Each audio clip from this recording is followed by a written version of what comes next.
Senator Marcoleta said you were the one that called him prior to Thursday's Senate hearing and had asked him to meet him in a restaurant somewhere near the Senate. And this is supposedly where you introduced Senator Marcoleta to Sergeant Gutesa. Is this true? And tell us more about that meeting. Yes, that's correct, Pinky. Initially, this guy, through a common friend who's also a soldier, wanted to see me, and he gave me some snippets of what was happening in relation to his work with Congressman Saldico. So I told him, it's best to discuss it with Senator Marcoleta, because that's really was his intent, for him to brief Senator Marcoleta on what's happening on their side, the delivery of money. And so I said, okay, best to meet him and to discuss him with him, to the senator, the stories that you've been telling me. So I visited Senator Marcoleta. In fact, initially we were discussing it, and I said, there's this guy I wanted to discuss with you. And Senator Marcoleta said, okay, but I have a session. But I said, let's see if he really wants to see you, then we can do that before your session. So I called him up and I said, okay, he's here, he wants to tell you this story. And then he asked me again about the details. I said, I really can't tell you, best that you come here and you discuss with him. So si Sergeant Gutesa told him his story, and he also presented a draft statement of what he wanted to say. And ako nga, na-shock din ako, I was shocked about hearing some of the details. Some of which, sabi ko, wag na yan kasi material naman yan dun sa scam that we're discussing about. So eventually, si Gutesa, Sergeant Gutesa, I left before Senator Marcoleta, and I think he left also early before the meeting ended. And then Sergeant Gutesa went to the notarial service to have it notarized. And then, in the morning, he went to the Senate, and he was presented by Senator Marcoleta. You met in a restaurant near the Senate? Near the Senate, about 5 minutes away. Yeah, it's a restaurant that I know Senator Marcoleta had mentioned. The name just escapes me now, but it was in a restaurant that you all met. Who were the people there? Yourself, Senator Marcoleta, Sergeant Gutesa, and anyone else, sir? Yeah, there was someone else there, but I really don't want to reveal their names anymore. They are our soldier friends, and I think it's best because they really don't want to be involved in the issue. The same way, Pinky, I'm also a private person.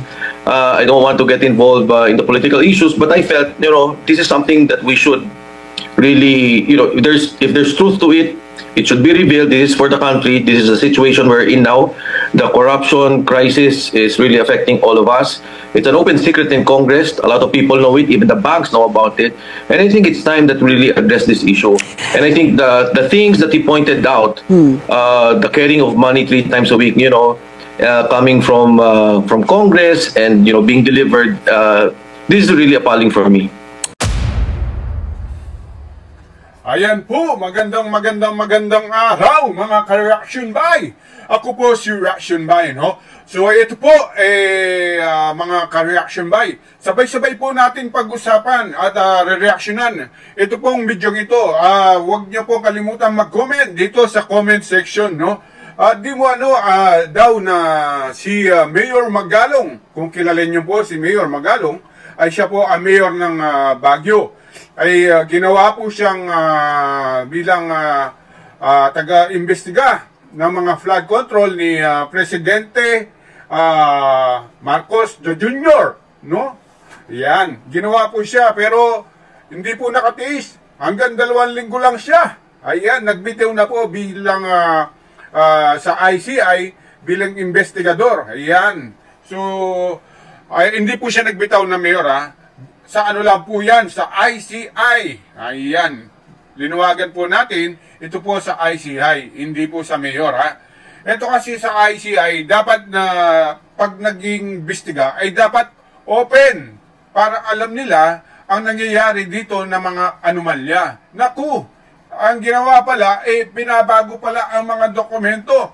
Ang sabi ni sa panayam po ni Mayor Magalong. Ayan. So, paano kaya ito? Palagay niyo po, itutuloy pa ba ang investigasyon? Yan. Yan ang mga tanong. Paano naman po ang Senate Blue Ribbon Committee?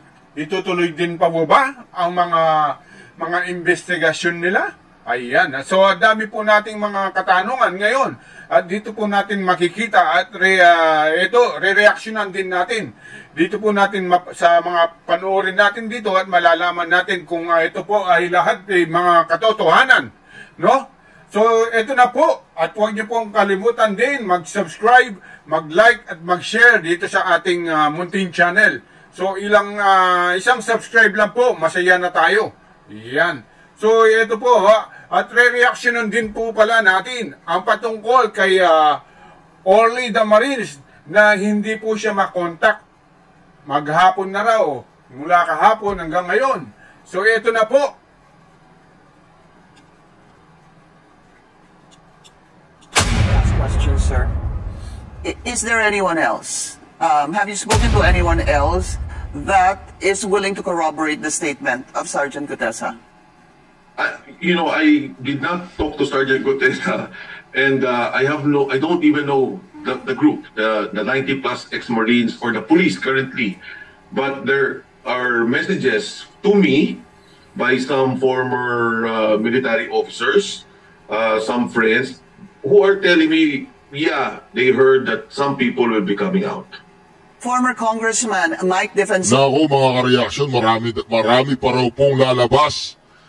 Para magpapatunay lahat ng sinasabi po ni Sergeant Gutesa ay totoo. Naku po, yan po ay nakakapag-excite sa atin mga ka-reaction. Why is he backtracking now? Why is he saying now that didn't happen, that Gutesa didn't go to their office? Just going back to what you said, na wala I forget the exact word you said, walang motibo si Gutesa na magsinungaling, hindi ho ba? Ang tanong ko po, ano po ang magiging motibo ni attorney na siya naman po ang magsinungaling? Pwede siyang tinakot. Pwede siyang sinabihan na sabihin mo, hindi totoo yan. Because, that's the only way they can discredit this person. That's the only way they can, bring down the statements he delivered to the Senate, to the Blue Ribbon Committee. So, which is, sabi nga ng mga lawyers, I've been seeing a lot of comments on social media. Yeah. It doesn't matter. I mean, what he said was already there. He went there in good faith. In fact, hindi nga kailangan niya magpa-notarize eh. If he verbalized what he said in the Senate, that would have been enough legal evidence and enough weight to be part of a court proceeding. So, yeah, Pinky, thank you for that. And I think, yun din ang worry ko, na itong abogado, medyo pinressure. Kasi why? Why would you now deny that you notarized a statement? Doesn't make sense. Any ideas, sir, if indeed the attorney, as you claim, was pressured, who would pressure her? People who were mentioned, I would think. People who would be affected, I would think. I checked the background of the lawyer, and I believe that she currently works in the Bureau of Jail, the penology and penology. Hindi po batas ang pinag-uusapan. Wala ho tayong pakialam sa batas. Sometimes you have to bend the law to be able to please the people. Mas mataas po ang taong bayan sa batas. Am I right, Secretary Remulla? Alright, reaction TVBS nagbabalik. Reaction. Napakaganda po ng mga pag-uusapan natin ngayong mga ka-reaction. Una, si Magalong nagbitiw na at meron po siyang pasabog. Pangalawa, si Gutesa hindi na makita. Naku po, nakakatakot yata yan mga ka-reaction. Diba? Pangatlo, para yatang kikilos ng mga Marines, para yatang hindi lang si Gutesa ang lalabas. Yan po ang ating pag-uusapan ngayon mga ka-reaction. Umpisahan muna natin kay Magalong mga ka-reaction. Si Magalong po nagsalita na meron po siyang napakalakas na pasabog. Binabago daw po nila yung mga ebidensya para may pakita na walang fraud sa investigasyon ng ICI. At itong ICI mga ka-reaction, papayag ba ang sambayan ng Pilipino na ang ICI mag-imbestiga ng pasikreto? Hindi daw po nila isa sa publiko yung kanilang investigasyon at pagdinig. Hindi daw po nila isa sa publiko yung kanilang mga pag-interrogate sa mga witnesses at saka sa mga allegedly involved. Pero mga ka-reaction, bakit sa Senado, bakit sa Kongreso ay nagagawa nila? Ito nga Kongreso, hindi na nila kayang gawin yung tinatawag nilang tricom, quadcom, gonggongcom na yan. Kaya itinigil po nila ang kanilang katarantaduan dyan kasi sasabog at sasambulat sa pagmumukha nila na kapag dumating si Gutesa sa Kongreso, ang mismong cannot be mentioned na pangalan na si Tambaluslos ay mination na po. Sa bahay daw po ni Saldico naghahatid ng pera tsaka sa mga bahay ni Tambaluslos. Ngayon mga kareaksyon, umpisan muna natin kay Magalong. Sabi po ni Magalong, ano po sabi ni Magalong dito sa kanyang pinaka-latest na pasabog? Sabi po ni Magalong dito, mga kareaksyon, sa dali. Ito. Sabi po ni Magalong, binabago nila yung dokumento. Ayan, nakasulat dokumento mismo para ayusin nila, para hindi magmukhang merong fraud o kaya hindi magmukhang merong problema doon sa project nila. Kasi nung pinacheck ko yung project, nakitang na maraming problema. Naku, mga kareaksyon, para yata itong ICI ay isang instrumento para mapagtakpan ang katarantaduan ng pamilya Marcoses at mga Romualdez. Ayaw nila ng ayaw nilang transparency. Gusto raw nila imbestigahan ng pasikreto. Papayag po ba ang sambayan ng Pilipino sa ganoon? Hindi, di ba? Ayaw natin. Dito nga sa Senado, kaya nilang isa-publiko yung pagdinig. Kaya nga nagulantang itong si Pinky Lacson. Sino ba si Pinky Lacson? Si Pinky Lacson ay ipinakilala po sa atin ni Miriam Defensor Santiago, ang namayapang senadora na Iron Fist of Asia. Tama po ba yung tama? English yun eh. Ngayon mga ka-reaction, itong si Magalong nagreklamo na. Nako, ayaw na niya. Ayaw na niya dyan sa ICI ni Bongbong Marcos. Ang ICI ni Bongbong Marcos, sa paniniwala ng karamihan, isang katarantaduan yan. Paglilihis at pagpoprotekta. Bakit? Yung ICI. Bakit hindi nyo isa publiko ang inyong pagdinig? Bakit hindi nyo isa publiko ang inyong mga investigasyon at mga ebidensya? Bakit? Bakit natatakot kayong malaman ng taong bayan kung papaano ninyo interrogate at tanungin? Dahil bakit? Dahil hindi nyo naman kaya, ang kaya nyo lang kung ano ang ibinigay mandato sa inyo ni Bongbong, Borongbong, Mandarambong.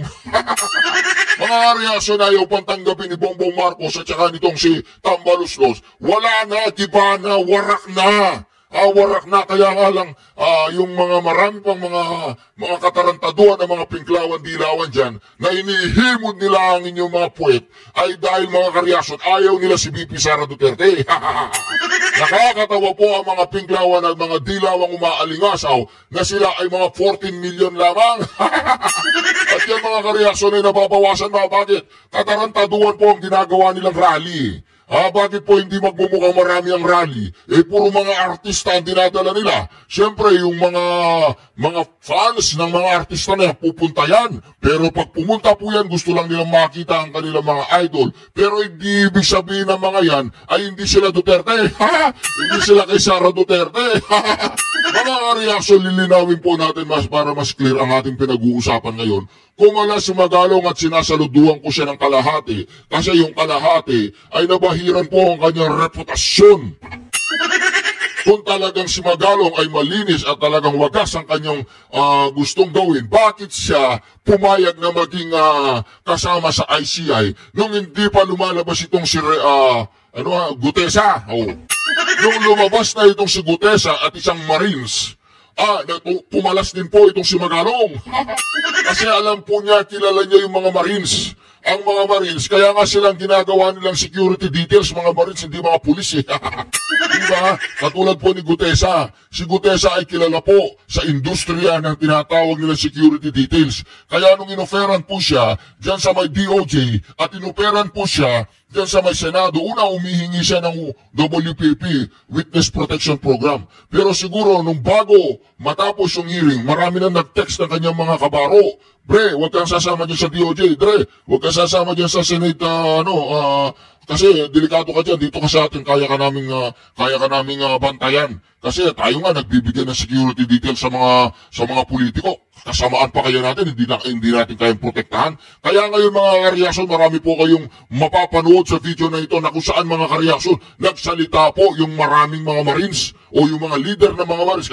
Kasama po dyan si Colonel, sino ba yung tumakbong senador? Kirubin. Nagsalita na rin si Colonel Kirubin na talagang poprotektahan niya po itong si Gutesa. Nako, mahirap po kasing kalaban yung mga Marines. Kaya dito, wag po ninyo susubukan ng mga Marines. Balikan po natin itong si Mayor Magalong. Mayor Magalong, isang magandang pagkalembang sa iyong pagkatao at prinsipyo at reputasyon ang pagkalas mo sa ICI. Pero Mayor Magalong, ang malaking katanungan dito, Mayor Magalong, ano ba ang lahat ng nalalaman mo patungkol dyan sa ICI, kailangan mong ibunyag lahat? Dahil mga kareaksyon, marami pong alam si Mayor Magalong patungkol dyan sa ginagawa nila sa ICI. Kung yan ba ay totoo, moro-moro o isa lamang sarswela na kung saan mga kareaksyon upang mapagtakpan si Bongbong Marcos at itong Martin Tambaloslos Romualdez. Kaya naman mga kareaksyon, ito na, unang video natin sa usapan natin yung intro natin ay of course, si Senator Erwin Tulfo na isang legal luminary. Napanood niyo na po ba yung kanyang video, no? Siya po ang ating legal luminary na lagi natin pinapakinggan sa ating intro. Ito na po, Para malaman nyo, may isa kaming tropa ng Marines mula sa grupo, mga security detail na nagpahayag ng katotohanan tungkol sa mga transcript ng mga basura, kung saan kinuha at kung kanino dadalhin. Ito ba yan ay hindi mapapasinungalingan at ang pangamba ng Senado tungkol sa kanyang buhay ay para lamang nakipagbiro. Paalalang muli sa mga nagnanais makialam at pumapit tungkol sa kung ano ang katotohanan para sa aming kapatid at kasama sa Marines. Huwag niyong biruin ang sarili niyo. Dahil handa po kami makipagpataya, proteksyonan lang ang aming kasama para sa katotohanan. Naku, bibiruin niyo ang PNP dahil pinamumunuan niya anong pangalan niyan? Pinamumunuan ni Marbil noon, tapos si Torre, ngayon sino? Sino ang mamumuno? Si Baltasar, si Udas, si Carlota, sino? Hindi ko alam. Sino ba yung PNP chief ngayon? Hindi ko kilala. Hello, mga karyasa dito. Ito. Orly Gutesa, nasa pangangalaga na ng kanyang kapwa Marines, ibinahagi nating anak kalusugan Representative Mike Defensor na kasalukuyang nasa proteksyon ng kanyang mga kapwa Marines. Si Orly Gutesa ang testigong naglantad na naghatid siya ng mga mali-malitang puno ng pera kina Representative Saldico at dating Speaker Martin Romualdez. Dagdag pa niya, bumibisitahan rin kay Gutesa si dating Marine Col Ariel Kirubin. Si Defensor mismo ang nagpakilala kay Gutesa kay Senador Rodante Marcoleta bago ang Senate Blue Ribbon hearing kung saan tumanggi itong pumasok sa protective custody ng Senado matapos ang kanyang testimonya hinggil sa umunoy kickbacks mula sa flood control projects. Ang magpapabagsak po pala sa mga korap ay ang mga Marines. Kasi kilala po ang mga Marines, hindi korap yan Ang magpapabagsak pala sa mga malalaking dambuhalang mga lulong na mga crocodile ay mga Marines. Hindi po tayo magtataka, isang araw yung mga Marines, lulusob na lang yan. Lulusob dun sa kusina, gutom na di ba? Hindi po tayo magtataka mga kareaksyon kasi nagsalita po itong si Gutesa. Sa napag-alaman po natin itong si Gutesa, respetado po yan sa kanilang grupo, sa kanilang hanay. Talagang respetado daw po yan. Talagang ang mga security details na tinatanggap ni Gutesa ay talagang high profile. Kaya mga kareaksyon, mahirap pong biruin kasi nagsalita na po itong high profile security details, intelligent pangaraw po yan, sa intelligence nagtatrabaho ako mga kareaksyon. Kaya yung gustong gumurgur kay Gutesa niyan, bago pa nila magurgur si Gutesa na intelligent na yung mga yan. nadali na yung mga yan. Ito, pakinggan po natin dito si former Congressman Mike Defensor. Mike, good to see you again. Welcome to the show and maraming salamat po sa inyong oras. Si Mike Defensor po mga kareaksyon na nag-introduce kay Sergeant Gutesa kay Vice President Marcoleta. Siyempre, President na si BP Sari, no? Vice President si Marcoleta. Yes, thank you, Pinky, and thank you also for having me here. Senator Marcoleta said you were the one that called him prior to Thursday's Senate hearing and had asked him to meet him in a restaurant somewhere near the Senate. And this is supposedly where you introduced Senator Marcoleta to Sergeant Gutesa. Is this true? And tell us more about that meeting. Yes, that's correct, Pinky. Initially, this guy, through a common friend who's also a soldier, wanted to see me, and he gave me some snippets of what was happening in relation to his work with Congressman Saldico. So I told him, it's best to discuss it with Senator Marcoleta, because that's really was his intent, for him to brief Senator Marcoleta on what's happening on their side, the delivery of money. And so I said, okay, best to meet him and to discuss him with him, to the senator, the stories that you've been telling me. So I visited Senator Marcoleta. In fact, initially we were discussing, and then I said, there's this guy who wanted to discuss with you. And Senator Marcoleta said, okay, but I have a session. But I said, let's see if he really wants to see you, then we can do that before your session. So I called him up and I said, okay, he's here, he wants to tell you this story. And then he asked me again about the details. I really can tell you, best that you come here and you discuss with him. So si Sergeant Gutesa told him his story, and he also presented a draft statement of what he wanted to say. And ako nga, na-shock din ako. I was shocked about hearing some of the details. Some of which, sabi ko, wag na yan kasi material naman yan dun sa scam that we're discussing about. So eventually, si Gutesa, Sergeant Gutesa, I left. I left before Senator Marcoleta, and I think he left also early before the meeting ended. And then Sergeant Gutesa went to the notarial service to have it notarized. And then, in the morning, he went to the Senate, and he was presented by Senator Marcoleta. You met in a restaurant near the Senate? Near the Senate, about 5 minutes away. Yeah, it's a restaurant that I know Senator Marcoleta had mentioned. The name just escapes me now. But it was in a restaurant that you all met. Who were the people there? Yourself, Senator Marcoleta, Sergeant Gutesa, and anyone else, sir? Yeah, there was someone else there, but I really don't want to reveal their names anymore. There are soldier friends, and I think it's best because they really don't want to be involved in the issue. The same way. Naku, parang investigador pala si Pinky Web. Dahil pa investigador. O yun. Pinky, I'm also a private person.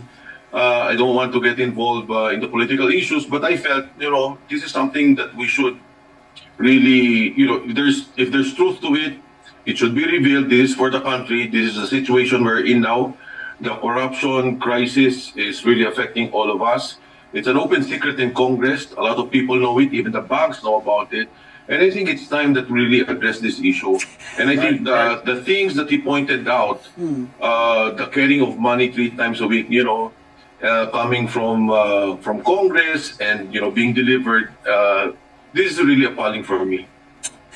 Your common friend, the one that introduced you or served as a bridge to Sergeant Gutesa, obviously, you don't want to name the common friend. Sabi mo nga, ayaw mo nang magdagdag pa ng individuals dito, hindi ho ba? Would that be correct, sir? Yes, si common yes, friend. Okay. Yeah. Si common friend po is a friend that you truly trust. Malapit ho ba siya talaga sa inyo? Just give me a little bit of a little description or how close you are to this common friend, just to be able to kind of put the pieces together with Sergeant Gutesa, sir. If the question, if it's political, wala, nothing. It's not political. These people are also concerned for the country. They heard what Gutesa said, and the other people with Gutesa, I believe, from what I heard, will also come out. and will reveal also what they know. So I think that's the point. I think bottom line here, I saw the list of the Department of Justice. Secretary Boying is also a good friend of mine. But, if you notice, Pinky, there are two names consistently being mentioned by Alcantara and, by Mr. Alcantara. This is the name of Mark Gaitas and I think, if I'm not mistaken, Paul Estrada. Opo. Yeah. And the whole departure order, the freezing of money from AMLA, this has not been done. And these two key people are the ones consistently coming out about receiving money, giving money. And I think, if we really want to solve the problem of corruption, if we really want to address this concern, present concern of our country now, we should really get to the bottom of this. Dapat walang sinasanto, walang tinatago, at talaga ilabas. But Congressman, yung pong sinabi nyo kanina that meron pa pong iba na posibleng lumabas, ibig sabihin ho ba nito, there will be others? Have you spoken to other people who want to, kumbaga, patotohanan itong sinabi ni Sergeant Gutesa? When Sergeant Gutesa was in front of me, while he was discussing about he was in discussion, he would constantly call someone or someone would call him and then they would say, lalabas ako. And then sabi niya, sasuportahan niyo ako, Marines tayo. And then today, I get messages na a lot of those with them, and if you recall in the Senate hearing, he was talking about 90 people. Right. Some of them, ex-Marines, and some of them mga active police. May mga sinasabi na that they want to come out and also say and tell what they know and what they have observed. Congressman, for premise yung 90 na minention niyo po, that was mentioned in the Senate, ito po yung sinasabing 90 daw umano na security or nagbabantay or in shifts kay Congressman Zaldico. Would that be correct, sir?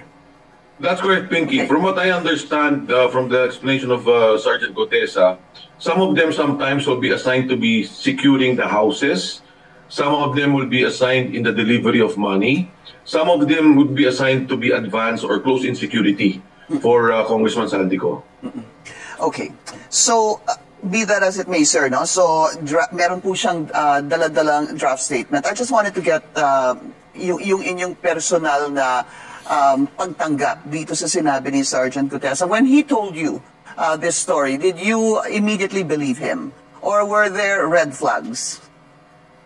Walang red flags eh. And you know what he told me, even if they check, it's easy to check. If he's a security detail of a Cobicol party list, if he's part of this, makikita mo talaga. And when he was talking, in the same manner when he spoke in the Senate, parehong-pareho eh. And then, number two, Pinky, yung sinasabi na it wasn't notarized.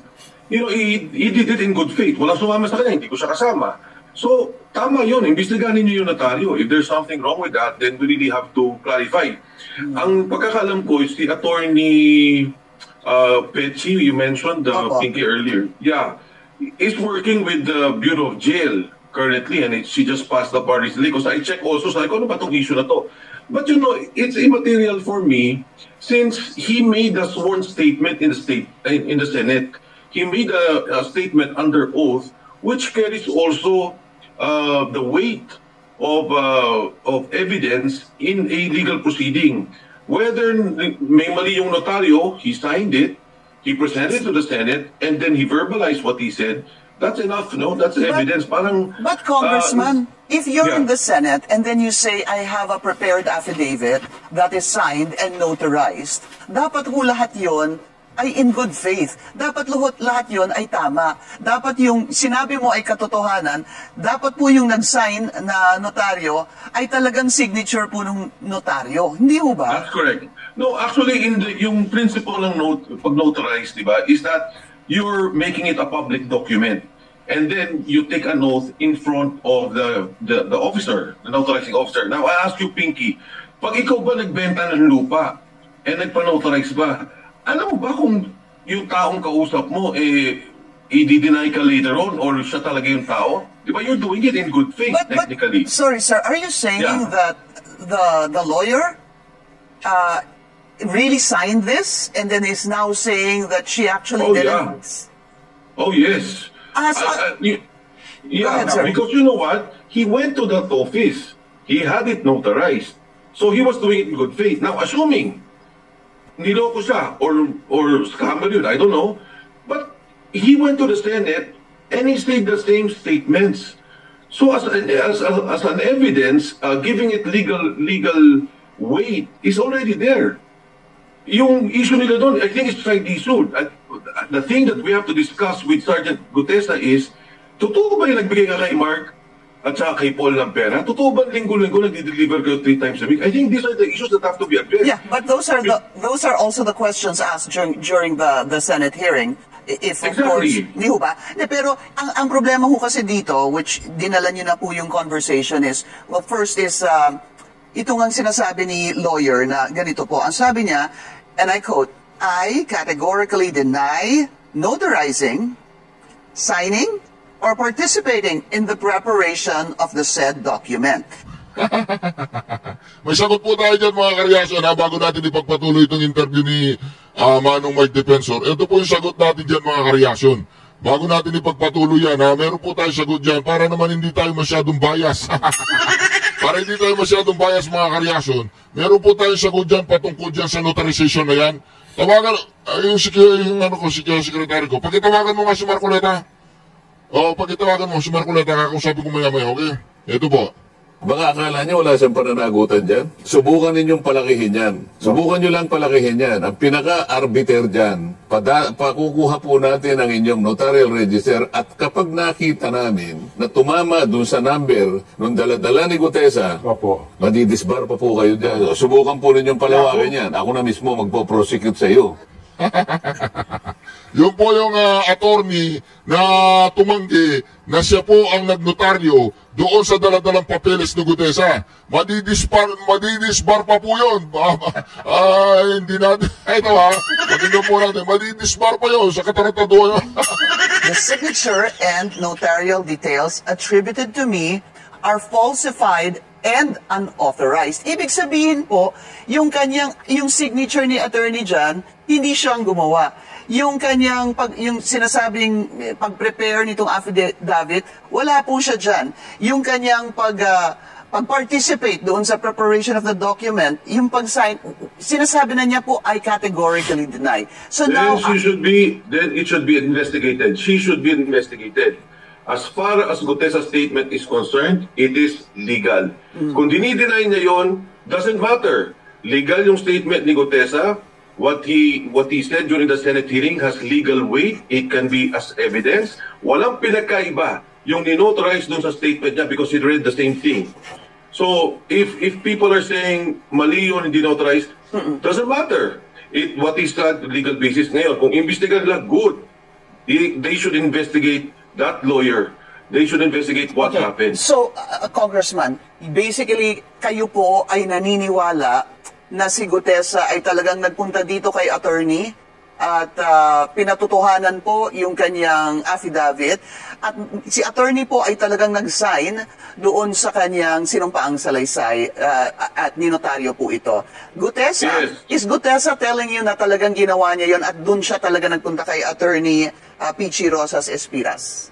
Yes, you know, Pinky, the truth is, walang motive si Gutesa na manloko ng notaryo. Kasi yung sinabi naman niya sa Senate is the same. Yeah, there's no motive on the part of Sergeant Gutesa to fake a notarized document because he said it the same. It's not perjurious on his part because it was in good faith. Now, as to the lawyer and to that office, they should investigate. What? O diba? Wala naman ba? Ang tanong doon, bakit niya pipikin yung notaryo? Sinuloloko yung sarili niya? Bakit niya pipikin yung notaryo? Tanong. Wala na po kasi silang lusutan at wala na silang mamakitang butas kay Gutesa kung hindi yung notaryo na lang. Why is he backtracking now? Why is he saying now that didn't happen, that Gutesa didn't go to their office? Just going back to what you said, na wala hong, I forget the exact word you said, walang... No motive. Walang motibo si Gutesa na magsinungaling, hindi ho ba? Ang tanong ko po, ano po ang magiging motibo ni attorney na siya naman po ang magsinungaling? Pwede siyang tinakot. Pwede siyang sinabihan na sabihin mo, hindi totoo yan. Because, you know, that's the only way they can discredit this person. That's the only way they can, bring down the statements he delivered to the Senate, to the Blue Ribbon Committee. So, which is, sabi nga ng mga lawyers, I've been seeing a lot of comments on social media. Yeah. But it doesn't matter. I mean, what he said was already there. He went there in good faith. In fact, hindi nga kailangan niya magpa-notarize eh. If he verbalized what he said in the Senate, that would have been enough legal evidence and enough weight to be part of a court proceeding. So, yeah, Pinky, thank you for that. And I think, yun din ang worry ko, na itong abogado, medyo pinressure. Kasi why? Why would you now deny that you notarize a statement? Doesn't make sense. Any ideas, sir, if indeed the attorney, as you claim, was pressured, who would pressure her? People who were mentioned, I would think. People who would be affected, I would think. I checked the background of the lawyer, and I believe that she currently works in the Bureau of Jail, the penology and penology. So I'm not sure. I don't want to cast aspersions on the lawyer, but yes, I think it should be investigated by the Blue Ribbon Committee. But before we go on a break, sir, just do you feel that posibleng kayo naman po ang magkaproblema because you're the one basically now saying that this lawyer is the one lying?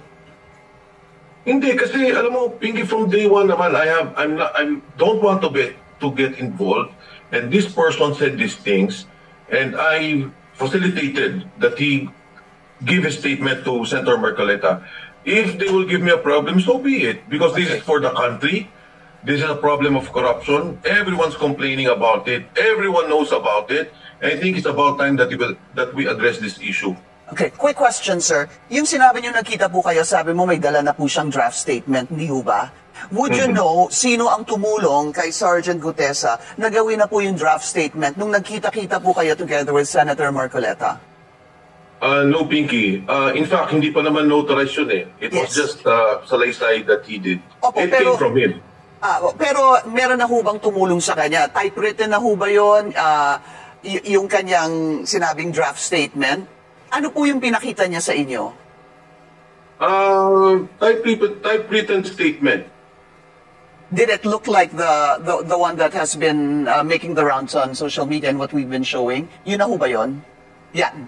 Yung pong, basically, yeah. Basically, yan na yun. Yeah. So obviously, of course you would get a lawyer to do that for you, right? Yeah, I think when that was being drafted, even in fact some of the words, may mga tinwik-twik lang. Apo. Yeah. Okay. We just need to take a very short break. We'll continue our discussion with former Congressman Mike Defensor out in the Senate, sir. More or less, yes. Okay, yun na po yun. Yes. So, what did he say? Pagkatapos po nun, yun yung after the meeting, tama ho ba, dun siya umalis at nagpanotaryo? Yes. Okay. And when you talked to him, did you talk to him recently, sir? I mean, after the Senate hearing? No, I haven't. But message has been relayed to me that, wala lang, kasi syempre I was worried about his safety, kung kumusta lang siya. And some people told me that, friends of his told me that he's okay, and he's with his fellow Marines, some of them, the officials, who parang gusto na to protect and to ensure the safety of Sergeant Gutesa. So meron ho talaga nagpoprotekta sa kanya? Because he didn't even want the witness protection program or to be secured by the Senate. Yung mga Marines, I understand sila Colonel Corbin also went there to visit. I'm not sure if General De Leon went there. Yeah. Okay. Yes. So, the fellow Marines that he's with. Apa. Congressman, let's just, I want to ask you about siguro some possible circumstances that may happen. Kasi dahil nga dito sa pag-deny ni Attorney Pichi Rosas Espiras regarding, notarizing, signing, or participating rather in the said document, some senators might, or actually have said, I think it was Senator Erwin Tulfo who said that posible ang mawala ng saysay yung testimony niya. I'm not sure if those were the exact words, sir, but to that effect. What do you say to that? And a possible background check on Gutesa, is that something you welcome, sir? Yeah, I think it's fine. I mean, they should do a background check if they feel it and if they want to. I think they should call Paul and Mark, Paul Estrada and Mark Destay to the Senate committee hearing. As far as the testimony or supposedly they're saying it's not notarized, it's up to the Senate. Pero, for me, it saddens me that there's this opportunity that we can correct the situation. May magagawa tayo para sa bayan, narinig na natin lahat.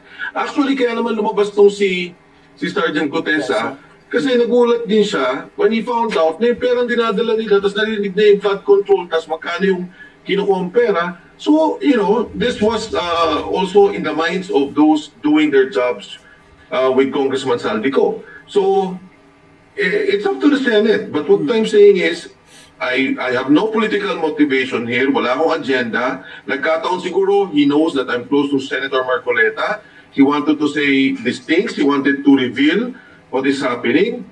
It's up to the Senate and to the government. Okay. But yeah, I think this is our chance, the opportunity for all of us to really clear the issue and to get to the bottom of this problem. Congressman, I did want to ask you bakit si Senator Marcoleta, at sinagot nyo na nga po dahil alam nila na malapit kayo kay Senator Marcoleta. Yes. Sino ho bang may alam? Si Middleman, yung naging common friend po, o si Sergeant Gutesa mismo? I'm assuming it's the person. Yeah, Sergeant Gutesa. I think a lot of people know that, but in this particular case, it was Sergeant Gutesa who really told me about it. And ang gusto niya talaga makausap was Senator Marcoleta. Okay, a denial from former Speaker Martin Romualdez. I want to put this up on screen. It was yesterday nang nilabas niya ito. Ang sabi nga niya po that yung sinasabi kasi ni Sergeant Gutesa na nagdala siya umano ng pera beginning December 2024. The former speaker was saying that that house that was mentioned by Sergeant Gutesa has been undergoing renovation since January 2025. So, doon pa lang daw ay mali na. Yes. Yeah. For me, again, I think it's something that should be taken up. If they want to take it to the Senate committee to strengthen their evidence, or they want to take it up in court when they eventually file. Pero di ba, Pinky, if we're the ones investigating, the first things we have to establish is, sino pa ito yung dalawang tao? Like I mentioned kanina, mention na ni Alcantara. Second is, totoo ba itong si Gutesa? Sino pa bang kasama niya? Did they really work for Saldico? Okay, sino-sino? O, ito yung mga kasama, did you really do the delivery? Did you go here? Did you go there? And so on and so forth. So, what I'm saying is, if you want to shoot down Gutesa from the very onset of what he was saying, fine. Kung yun ang tingin ng Senate committee, okay lang din sa akin, no? It's up to them. But if you want to really look into the details of what he was saying, if this is true, and check where this money is coming, hindi ka natin alam kung saan yung galing yung pera eh. For all intents and purposes, baka kung saan naman yun. But if this is really the flood control money, or money coming from infrastructure projects, then I think it's also incumbent upon the officials to check on what he was saying. I guess when you read when we went through the statements made by Gutesa, hindi ho ba? Sabi nga niya, meron po silang group chat nga, kaya there were times na siya po yung kasama sa pag-deliver ng tawag po nila basura. Minsan nakikita niya checking their chat group that there were deliveries also of basuras na wala po siya doon. But if you have Congressman Martin Romualdez saying this, siguro better to say it, quote it, the most telling flaw is the witnesses claim that deliveries were made to McKinley beginning December 2024. Imposible yan. The property has been under renovation since January 2024. I stand corrected there. Sabi ko po January 2025. Yeah. Has been under renovation since January 2024 and was unoccupied except for construction workers. Falsus in uno, falsus in omnibus. False in one thing, false in everything. False rather in everything. Why do you think there was a flaw here? Bakit mo po magde-deliver ng pera 3 times a week sa isang bahay na kung saan nandun po ang mga construction workers as stated by Congressman Martin Romualdez, sir? Yeah, again, I don't want to get in a personal fight with the speaker. We were together. We've been good friends. when he ran the first time, Senator Marcoleta and I were together. Ito para sa bansa lang. Para sa bayan, tingnan natin. If he's saying that, fine. If they want to investigate it further, simple lang naman yan, Pinky, to corroborate it. You check all those people with Saldico. Diba? You check the people who were delivering money. Did you really deliver in that address? Did you deliver in another address? Once they have that, it's finished. I don't think it would take rocket science to establish these facts or this case, for that matter, yung investigasyon nila, kung talagang gusto nila. Posible ho bang nagkamali kaya si Sergeant Gutesa? I really can't say, Pinky, pero klaro din naman yung sinabi niya, di ba? I delivered in this address, ito yung gate. He mentioned the number. Yeah, and then we do it 3 times a week. Kung hindi dito, binanggit niya yung bahay ni sa 19 Nara, yung sabi niya, kay Michael Yang.